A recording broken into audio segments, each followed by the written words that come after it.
The team to start against Russia on Thursday evening is as follows. Dave Kilcoyne, Niall Scannell, John Ryan, Tyke Byrne and Jean Klein, Rhys Ruddock, Peter O'Mahony and Geordie Murphy. And in the back line, Luke McGrath, Johnny Sexton will be captain, Keith Earls, Bundy O'Key, Gary Ringrose, Andrew Conway and Rob Carney.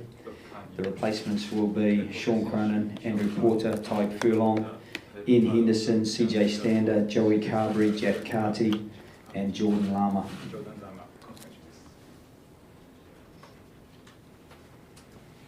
Joe, I'll just ask you your thoughts behind the selection. A lot of changes, obviously. Yeah, I think there might be 13 changes just because we do need to make sure that everyone's ready and that everyone is involved as much as possible. Get everyone up to speed, and as well as that, it's pretty tough with a 6-day turnaround, then a 5-day turnaround. There's always going to be a bit of attrition, so we're looking to freshen it up and give guys an opportunity, and it's great because we've got some guys who have been very keen to be involved who will get an opportunity on Thursday. Realistically, what's your ambition for the game? Bonus points expected by everyone. Is it performance?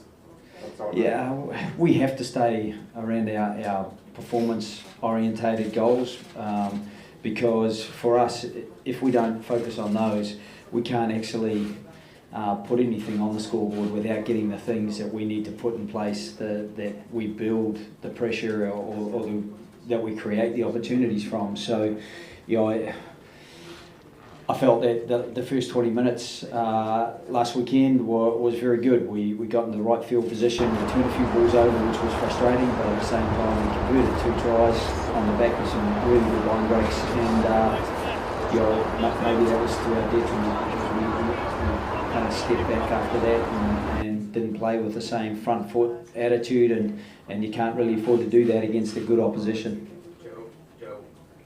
Joe, obviously some selections are forced upon you, that, but Gary Ringrose playing 7th game this season, how much of a risk is that from the management's perspective? Yeah, it's a risk, but he is feeling great and he's playing super. You know, I thought Gary was really good last weekend. He was one of the guys who didn't really miss a beat.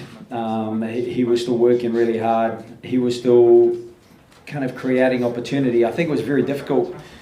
You know, he moved into 12. We had Jordan Lama at 13, who's really a back 3 player for us. We had Luke McGrath on the wing, and we're chasing a game. And it's a fairly tough situation to be in sometimes because you're limited to 23 players. That happens like that. So with Gary, Robbie is on the cusp of being available. And again, if we put him back in this week, which we thought about, it's a risk that we feel we don't need to take because Gary's feeling good, and we could put Robbie in maybe next week, and at the same time we've got Bundy back, and he's got a fair bit of bounce about him.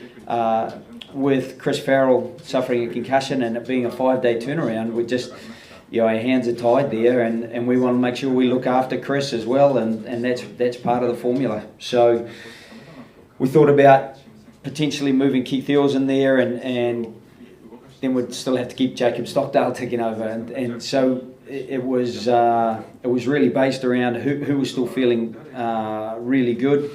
Bundy and Gary have a really good midfield relationship, so it works out hopefully that will still be productive for us. Joe, how big an ask for Geordie Murphy to come straight in and start? Trained unbelievably well today. He is straight off the flight. He got in late Sunday, so he's at least had a couple of nights.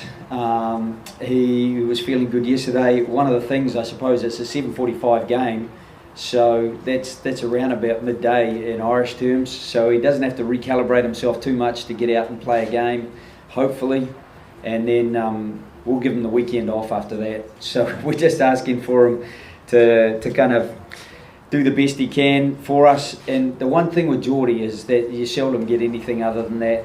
I think he's a really good he's a good performer for us, and we'd have a lot of confidence about him being able to slot straight in. What does it mean to you to captain Ireland for the first time from the start of the match?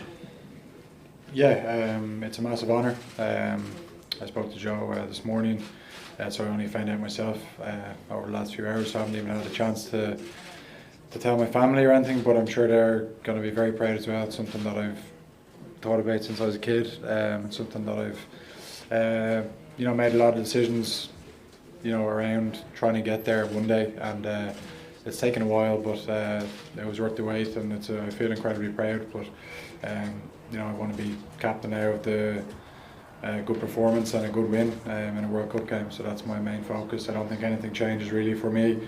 I take a big responsibility in the team anyway, so nothing's changed. And you said the other day you're fit to go and fit to kick a goal, so yeah. You're feeling 100% basically? Yeah. Kicked yesterday a little bit, wasn't able to do too much, and then I kicked again today post session, so I feel good and ready to go now. You take last one? Joe, you had a hit out against Kobe Steelers today. How did that go? Can you give us, or was it something that you needed, or how did the whole session pan out? Yeah, they were brilliant, absolutely brilliant. It was. We regularly train against our under-20s, so it was a relatively young Kobe side. They didn't have some of their big overseas stars there like Dan Carter or the like, but the energy they brought, and not only that, they counter-rucked us a couple of times and gave us a good old bashing. It just reminds us that we've got to be big enough to look after our own ball. Even if the entry is coming in the side, for us to get our wide base and drop our height and get our hips down to make sure that we are in a really strong position. So it was an ideal hit out for us. Not only that, I think sometimes energy is contagious in a training like that, and they brought plenty with them. They're coached by obviously Wayne Schmidt as part of their coaching lineup, but so is Dave Dillon, who spent a bit of time in St Michael's. Would know Luke McGrath and James Ryan pretty well from his time working in St Michael's. So it was a nice Irish connection for us, and a really good session with an energised group. Okay, guys, Johnny, can we just start with the stadium, just with the roof closed? It's an incredibly humid and oppressive atmosphere. We watched the game last night, and it did look very slippy. We watched the England game as well with interest. Obviously, when you hear it's an indoor stadium, you think aircon and maybe a bit cooler, but it's quite the opposite from what we hear. Even Andy was telling me from speaking to Owen how slippery it was. So something we're going to have to be mindful of. Even when you play outside, though, the ball gets pretty slippy. The boys are saying against Japan, especially in the second half.